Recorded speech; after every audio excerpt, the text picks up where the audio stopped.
Hello, and welcome to the Meditation Conversation, the podcast to support your spiritual revolution. I'm your host, Kara Goodwin, and I am really excited to have David Gandelman here today. Hey, David is the founder of Meditation School, the host of several podcasts, and a meditation instructor at Cornell. He's also the author of a new book called The Seven Energies of the Soul: Awaken Your Inner Creator, Healer, Warrior, Lover, Artist, Explorer, and Master. So, welcome, David. I'm so glad you're here. it's a pleasure. Hi, Kara. Nice to meet you. So, you have a really fascinating background studying spiritual traditions while living in the Himalayas, directing a school for intuitive development in Hawaii. And you have various projects on the go, which I mentioned in your intro. So let's just talk about your journey, your multifaceted journey. How did this all come to be? Did you grow up amongst these more kind of mystical and Eastern traditions? No, honestly, not at all. I grew up in the suburbs in New Jersey, outside of New York City, kind of regular kid playing ice hockey, chasing girls. And when I was 16, my brother came home from college, dragged me to a bookstore because I never read. He basically forced me to pick up a book. And actually, before I finished that story, last night, 2 nights ago, I was doing a book event. I have a book that just came out, and I was doing an event at the Boulder bookstore where I live in Colorado.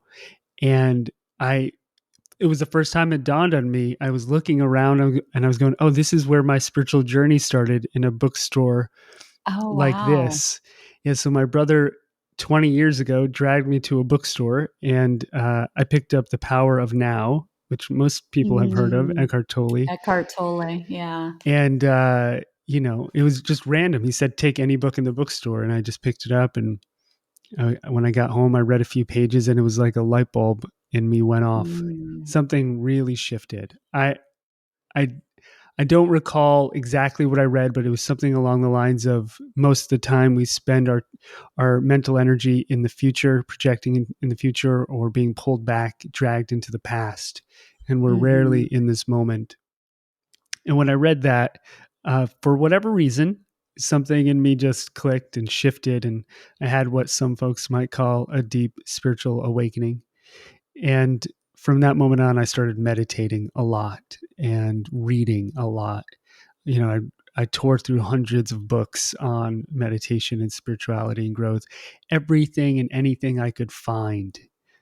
mm, And and then I went on to study philosophy in college, and then I went on to live in Spain, and then in the Himalayas. I lived in an ashram for a while up in a lovely town called Rishikesh at the base of the mountains, mm. where I studied with all the gurus I could find. I was a bit of a Mhm. guru chaser.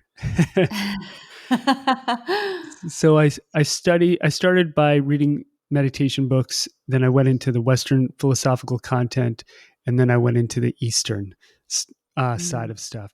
And then after that, very short version, I moved to Hawaii, where I studied the intuitive healing arts, more of the energetic side of things. Um, mm. and so it all You started in poor a bookstore. thing. Yeah, Yeah, and you ended up in Hawaii. I'm really, really hard. sorry I know it's about difficult life. Wow. I mean, I have not made it to India, but I love Hawaii. It's amazing. Which island were you on? I lived on the Big Island for 7 years. Yeah, Wow. And it was special. you ended up becoming the director for a school for intuitive development. Yeah, so I spent 7 years at the school, 3 years as the director. And actually, now we have our own academy called the Energy Matters Academy, where we have year-long intuitive development training programs. We actually just started one recently, Ah. and so And we you have a yes, podcast with the same name, right? yeah, we have it's called the Energy Matters podcast. So anybody Uh-huh. interested in the intuitive arts, that would be, Mhm. out of my three podcasts, that would be the one if you're interested Okay. in that side of things. Yes. Oh, wonderful. Yeah, that's awesome. So tell us about the subject of your new book. Let's get down into your book. And it's called The Seven Energies of the Soul.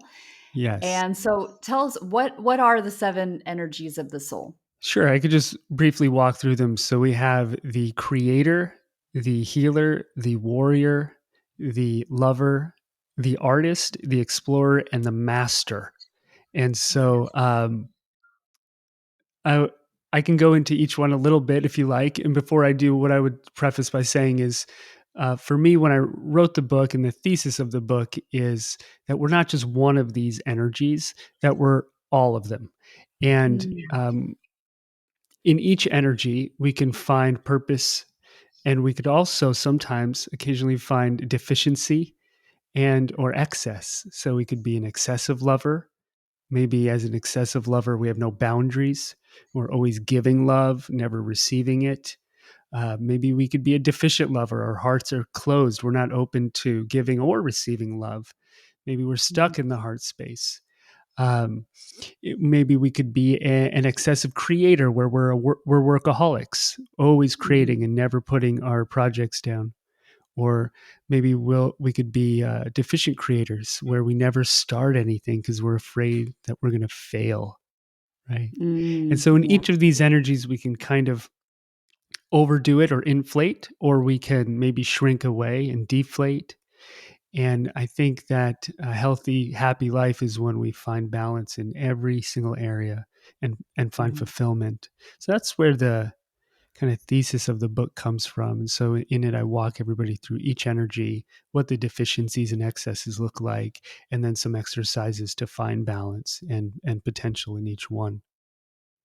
So that's I love that. So all of these energies are within us. And then of course, like just because we're all individuals, there will be like stronger ones that present more strongly in one person over another. I mean, because if we think about like take here, you've got healer and warrior there right next to each other, right? And so those don't always like if somebody has a strong focus on healing, they may not like typically they're not bringing a lot of attention to the warrior side within them as an example. But we all have this within us. Yeah, and a lot of spiritual folks, which if I had to guess is probably your audience, people who really identify with spirituality and healing. Um, I think a lot of them are probably excessive in the healer, maybe in the lover, maybe often deficient in the warrior and or in the creator. I've worked with a lot of healers and coaches and guides and teachers who like want to get their own business going but have a hard time. They're like, I'm a great teacher, so maybe their master energy is really on point, or a great healer, I'm really good at healing, or a great lover, I have a lot of compassion, I listen, I'm present for others, but they just can't get the kind of financial, physical aspect of it going. So I've Mm. seen a lot of that happen. Mhm. And there's almost like this distaste for that part of it. Like, I don't want to do that. I just want to Yeah. do my art. And this happens to a lot of artists. They'll get an excessive Mm. art energy, or maybe just they rise to their art potential, but they can't seem to meet the world in a way where they can make money from doing it and make it their passion into their life, into their life's work. Yeah. And so they often will find those challenges in life, and they're not by accident, where life says, all right, you're great at this, but you need that. And you need to bring them Mm. together. And then we find resistance or fear. I'm not good at that side. I'll just avoid it. And then we can't live up to our potential. I heard, I read this somewhere once. I think it was Elon Musk's like first wife. She said, Jennifer Musk, she said, if you want to get good at something, you have to take two ideas, have them have idea sex, and then birth an idea baby. And I think of it the same way, like when we mix colors, when we paint, we make something beautiful. So usually it's not just focusing or mastering one energy. For me, it's usually bringing multiple energies together and integrating them, kind of fusing them together, synergizing them. That's what's worked for me in my life anyway, and what I see usually helps my students. If we focus too Yeah. much in a narrow direction, we can get lost in a rabbit hole. Yeah. Absolutely. I mean, there's so much wisdom with what you're saying. We bring these, I loved what you were saying about like if you're spiritual and then you almost want to like deny anything that we might perceive like a warrior kind of thing. Or and you talked about like being a master and then not wanting to bring like there's like a rejection of what is needed to complete like to really offer yourself, in this modern world. And it really makes me think a lot about, in modern terms, we've got like sales and marketing, and that is, I mean, for me, speaking for me personally, it is really difficult to go from exactly what you're saying, teaching, being comfortable counseling, being, all those things that come very naturally and healing. And then to feel like, oh, now I have to like go and try to like attract people to this and let them know that this is out there. So what does that mean in today's world? You go on social media. Well, that doesn't seem very like cohesive with the lifestyle that I want to live, And we come up against this all the time. You and I are both podcast hosts. I don't know if you have guests, but I'm always in an interview format. Yeah. And I have a form that people fill out. Your team filled out a form for, to help me prepare. And I have somebody who's coming on next week and she's a healer. And, it's like as simple as introduce yourself. Like, tell me what do you do? What are you good at? What are you, and I wasn't getting a response back from her. And it's really for me, like, help me prepare. Help Like, me help tell you. me exactly. But she's like, no, I don't want to toot my own horn. I don't want to like, so she really was seeing it as like, she didn't want to like say these grandiose things. And she's an amazing healer. I've worked with her, and I was like, okay, you got to flip it flip Hmm. it for me and help me. Just stop thinking about like that you're, bigging yourself up or anything like that. And think of it as meet me halfway here. Like it just help me.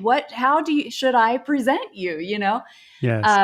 But it's like the same kind of thing. We could take that to marketing or going on social media or whatever. It's like, you want to put yourself out there so people know, but it is like, it feels that incongruency, And, just from her story, the first thing I would even that comes to my mind is when we're hiding in that way, whether we're hiding, so shrinking, deflating, or inflating, either way, it's about us, right? So I'm Mm, deflating so no one sees me, or so I don't come off as bragging, or I'm inflating, see me, I'm the best. Either yeah. way, it's kind of the same energy moving in different directions. And what I would say to that is it's about helping people, for me anyway, as a teacher, and making Mhm. an impact and a difference. And so, if me sharing my story and who I am helps you move on your path, then I'm happy to share it. And we all have Exactly. different levels of comfort on like the how much detail we want to share about our story and how vulnerable we want to be.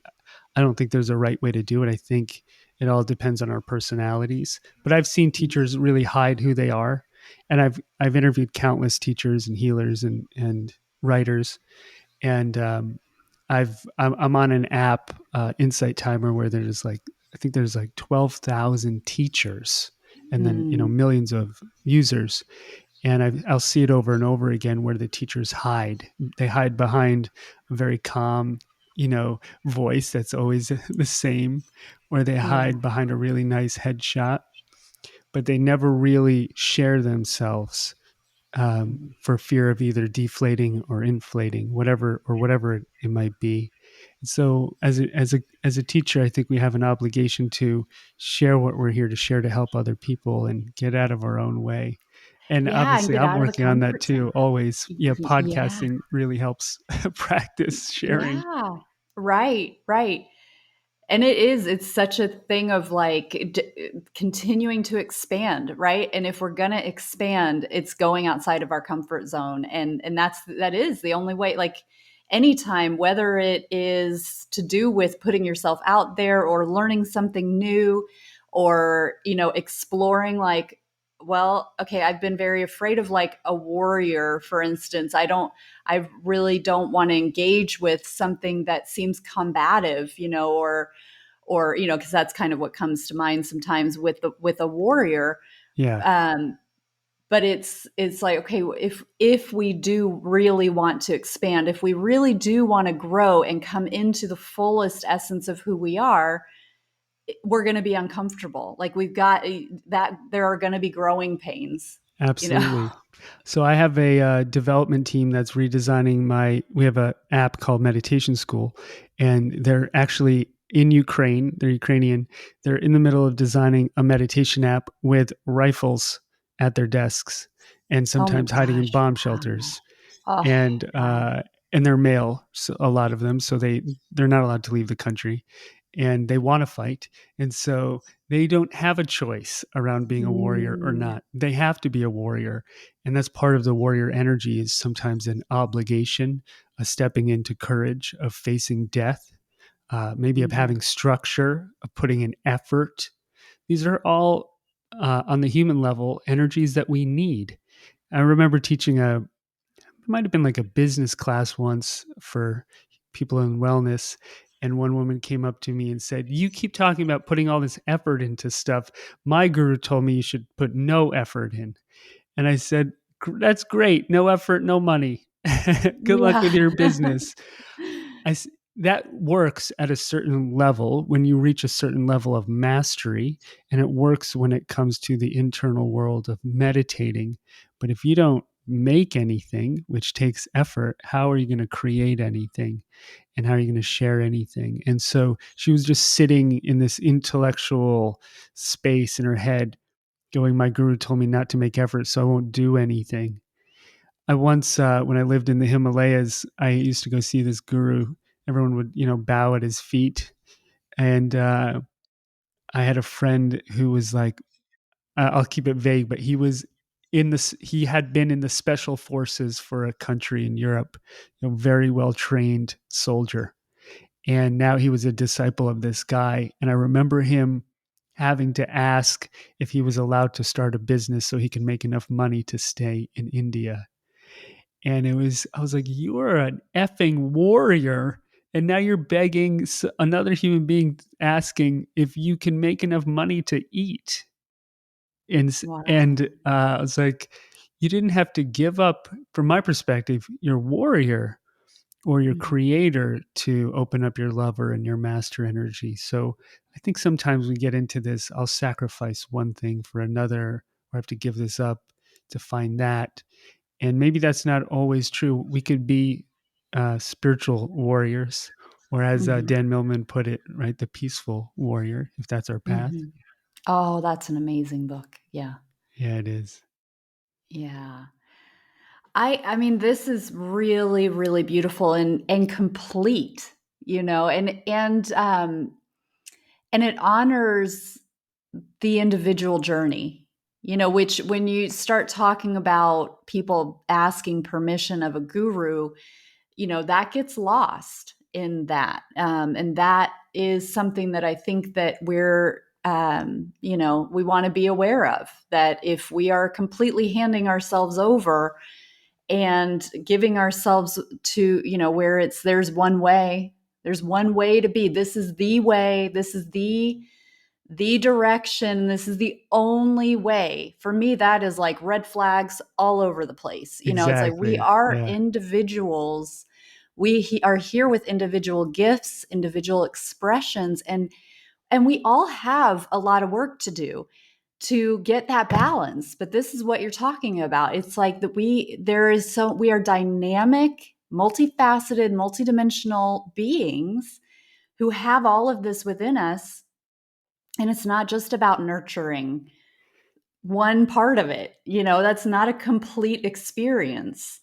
And it's Yeah. very common to lean into what we feel safe with or good at. So if someone's really flexible, then they love going to yoga because they're Mhm. already really good at it and just bend Yeah. into a pretzel. But I don't want any competitive sports. That's icky. Right. So we tend to lean into things and away from others. And growth is really on the edge when we feel somewhat uncomfortable. And life is often, though, so many people, including me, we all sometimes chase comfort and move away from pain. And that Mhm. is actually a recipe for a lot of suffering, to always move away from pain towards comfort. If you're always doing that, um, I think it's a great moment to step back and go, oh, I've Yeah. I'm avoiding all the things that are going to help me really shift here. And, Right. I'm a pretty spiritual dude as well. Obviously, it's my work. And so I've leaned away from the warrior energy many times. And I would say on some level, it's cost me. So Mm. maybe the warrior is a part of you that stands up to a bully, or tells somebody, this doesn't work for me. You've crossed my boundaries, or these business conditions, this agreement doesn't work, or I'm going to Mhm. protect somebody else. The warrior energy is an energy that maybe wants to bring security to others. Where the healer, maybe the excessive healer, goes, no, no fighting. There's no war. It doesn't exist. No fighting. Love. Oh, fix it. I'm going to turn off the news. Nothing. Not happening. Right. Yeah. And the warrior goes, well, listen, it is happening, and this is reality, and I'm going to step up. So, what if you Yeah. had your warrior and your healer functioning fully? What would that look like? Your warrior, your healer, and your lover. So you could have incredible compassion. I think I heard the Dalai Lama once say that some people are too dangerous to be alive. So what if we could have endless compassion and at the same time go, that's just not okay? And those two Mhm. things can coexist. And I That's think fascinating. on the level of being a healer, teacher, guide, and having a business, on the level of being a lover in a relationship, and then also having autonomy and individuality, your own spiritual path. So I don't think these things contradict each other. I think they need to work together. That's a much harder challenge for me as a human being than just focusing all in on one and losing Yeah. myself. Yeah. Well, that's beautiful. And I can't help but notice that there are 7 energies that you've focused on. And how many chakras do we have? Yeah, 7. So Is you that a can coincidence yeah, you or can see the energies going up the chakras. I think that's a valid way to look at them. So the creator in the first chakra, healer in the second, warrior third, lover in the Mm. heart, artist in the throat, right? Where we express our Mhm. creativity. Maybe we write a song, we sing, we do comedy. Mhm. We Obviously, podcast. we podcast, we can express it through the body, right? Through dance. And Mhm. then the explorer, where we want to see beyond the horizon. We want to know what's over that mountain. We want to know what's in that other star system, what's inside of a cell. What does history look like? Maybe what does the future look like? Just that general sense of awe that, that Mm. Einstein would say, that like feeling of awe when you look up into the stars and see the mystery of it all. So we have this third eye, this ability to see and maybe see Mhm. beyond the material. And then the master energy will, maybe let's say that's the seventh chakra, right? Where we get our certainty, our purpose from, Mhm. connection to our higher selves. Mhm. And also where we can be teachers, guides. We can have to be a guide or a teacher, you have to have a certain level of certainty, right? If you're going to Mhm. guide somebody else, you want to help shine a light on their path for them or into them so they could see themselves better. And that does take a certain level of experience and certainty. Mhm. So Yeah. it would imagine just like all the energy centers or chakras, however you want to call them, working together in harmony. I see the 7 energies the same way. And the analogy I use is like, when white light passes through a prism, it refracts into the seven main colors of the rainbow. And just like that, when the light of our awareness passes through our physical form, it kind of goes into creating into these 7 directions in life. And obviously, we can combine all of those colors and make beautiful life art with whatever we decide to Mm. do. But that's how I see it: is it comes through us and out into the world. And Yeah. who knows what your life's going to look like if you were to make your whole life a masterpiece of some kind. What colors would Yeah. it have? How much master in there? How much lover? How much Yeah. creator? Yeah. I love that. That's so beautiful, so strong. So, you talked a little bit about, we've touched on that we are in a wartime right now. The world is chaotic. And we've just, still got virus stuff kind of hanging in there. Um, I know you've been meditating for quite a while. Your journey started, was it at 17, Six, 16, something? 16, yeah, over 20 Um, years, yeah. yeah. So, um, talk a little bit about some of the benefits that you receive in meditation in as this, if the surface of the world kind of seems, there's definitely shifting, let's say, happening, and for a lot of people that can be really scary. So, um, talk a Sure. little bit about meditation in this chaotic world. And so if you're afraid, that warrior energy, again, it's a great energy to tap into when we face the fear of death or many other kinds of fear. Mm. I'm actually podcasting from my grandparents' place in Florida. I just came here last night. Grandpa's celebrating his 92nd birthday today. Oh, you're kidding me. Happy birthday, Grandpa. Happy birthday, Grandpa. And Oh, he how just nice you can be there. left before we started recording. He's like, "You're going to record a podcast. I don't know what that is." So, um, You'll have to listen to this one so he can hear his birthday wishes. that's It'll be right. after his birthday by the time he hears it, but And, they survived the Holocaust. no And kidding. Oh my yeah. And so, goodness. there's this deep pain body that they've been holding for 80 years. Wow. And for me, I think for most people, when you spend time with your family, like, yeah, that's the moment you go, is my meditation practice working? That was a Is long it way of saying working? that. Yeah. Do I truly have inner peace when I'm around family? Because, they'll always Yeah. poke you and prod you. Nobody knows where your buttons are better. I think, Yeah. right? Ram Dass said, "You think you're enlightened? Go hang with your family for a little while." Yeah. And so, on a personal level, it definitely helps me stay Stay neutral and grounded. calm. Yeah. And by no means am I perfect there yet. Yeah. So the benefits are really endless. But I think what's important is what are your personal goals with meditation? So is it to find out who you are? Is it to find inner peace and enlightenment? Is it to learn how to find your own answers when you close your eyes? So that's often what I work on with my students is we close our physical eyes and we open our inner eye, and that's where we have insight, right? The ability to see in. So I could see you, I could see my physical body, but if I close my eyes, I could see my emotional body, my energetic body, maybe my mental body.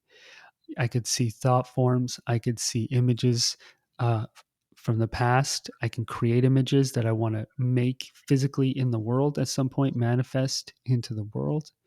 And there's a lot of work to be done with our eyes closed when we're awake. So at Mm. night, we close our eyes to fall asleep.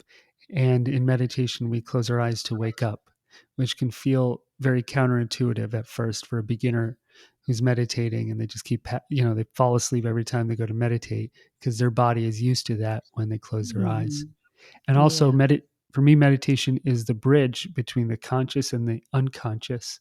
So when we close our eyes and we go into the unconscious, we go unconscious. That's why so many meditators have a hard time staying awake. But if we can stay awake, if we master that over time and we can go into the unconscious rooms in our mental, emotional bodies and bring a light of awareness, there's a lot we can uncover and there's a lot we Mm. can really discover. And our answers are in there.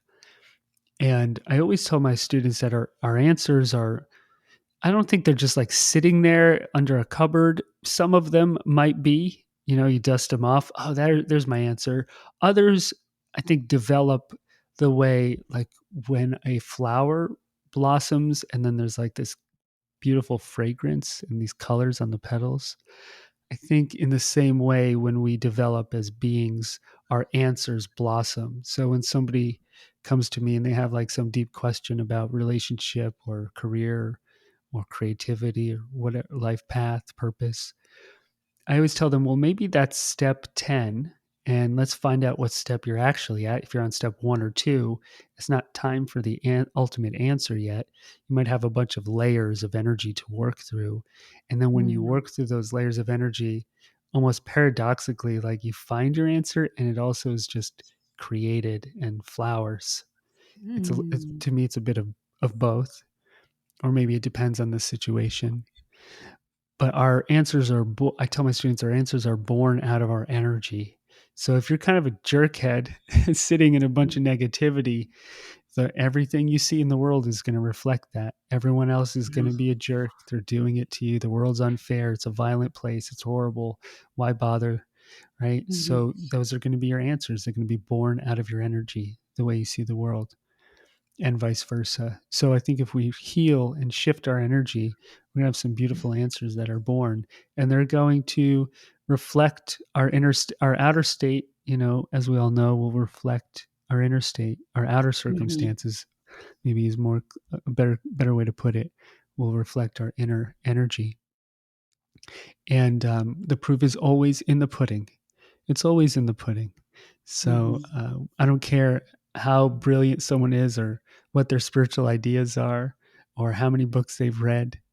That literally has no effect on me when someone tells me all those things. I just look at them and look at their energy and see what their energy is like. Mhm. And that's become much more over time in my very old age, valuable to me than when I was in college. I thought my professors were gods. Like, oh my God, how many Mhm. PhDs does he have or she have? They're so smart. They know all of Immanuel Kant and Rousseau and Aristotle and Plato. Oh my God, they're the pinnacle of human existence. And then I realized they're great, nice people, but they're mostly just big left brains, and that there was Yeah, more to they're life than that. holding a lot of memory. Yeah. Exactly.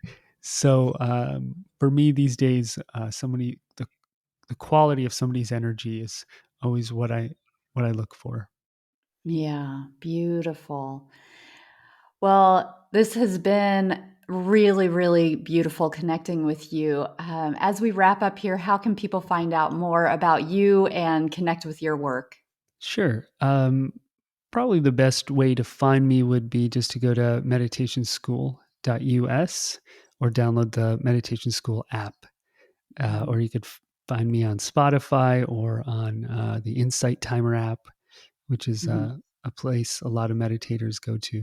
So I think those would be the spots.